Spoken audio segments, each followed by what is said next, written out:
During a recent interview on Deadline, Zoe Saldana was interviewed by Pete Hammond, where she spoke about signing on to all 5 Avatar movies, but she also teased us a little bit on Avatar Fire and Ash. Avatar Theory here, hope you're doing well and having a fantastic day, and the link to this Deadline article and video interview is in the description and the pinned comment below if you want to check out the entire interview, which is quite lengthy but very interesting, as not only does she speak about Avatar, but she also speaks a little bit about Star Trek, her experience in the industry, and of course to me most importantly about Avatar, where she talks about signing up to Avatar when she was 28, signing up to 5 movies, and she will be 54 when they finish Avatar 5. And you're signed on for all 5 of these, right? Yeah. So you're going to be like 106 by the time this... Yeah, I was 28 when I was 28 when I did the first movie, and I think if all goes to plan, I'm going to be 53, 54 for the very 5th one and last one, yeah. That's dedication. That's a commitment. That's a gift. Well, working with Jim Cameron.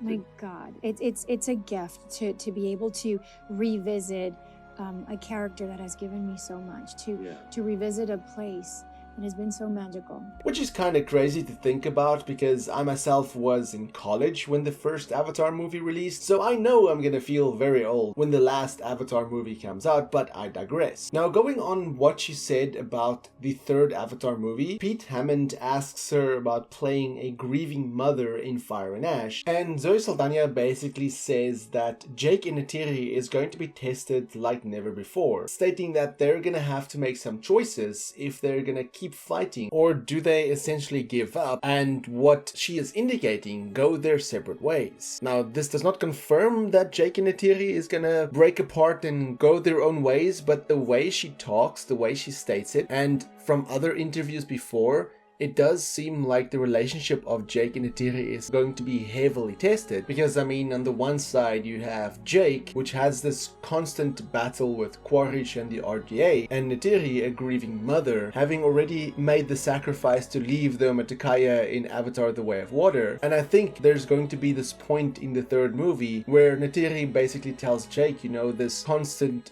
battle with Quaritch is pointless, let's just go home. And then Jake basically wants to keep protecting his family, so he wants to get rid of this threat first. So it's going to be a situation of, you know, you take the kids, you go home, and I'll stay here and I'll finish this battle, you know, something to that extent. But the tone she talks, the way she explains the situation, it certainly sounds like there's going to be some choices made in the 3rd movie that's definitely going to impact the family. Like in Avatar, for instance, you're signed on. Your next one is Fire and Ash, I think it's called, right? And from what I understand, because they haven't shown me that movie yet, you're playing a grieving mother, and it's a very dramatic turn in the Avatar saga. Yeah. Yes, and I think that the challenge for Jake and Neytiri in this next sort of installment of Fire and Ash for Avatar is they're going to really be tested in the most unimaginable way for parents to be tested. And they're going to have to make these, you know, strong choices. Do we stay together and continue to fight for all of our existing children?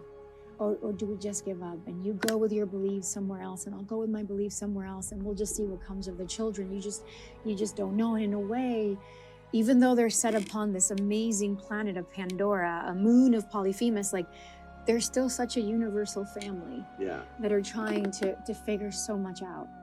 Wow.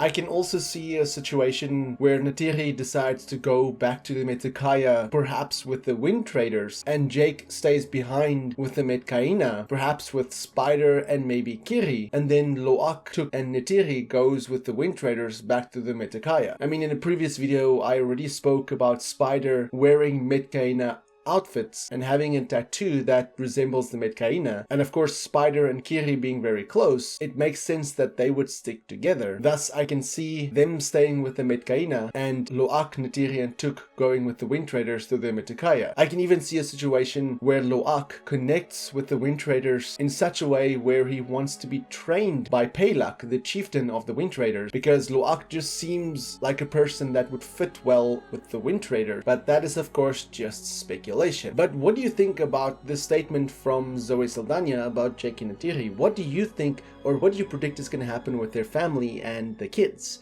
Let me know in the comments below, and for more Avatar content, have a look at the rest of my channel. Until next time, have a fantastic day and stay safe.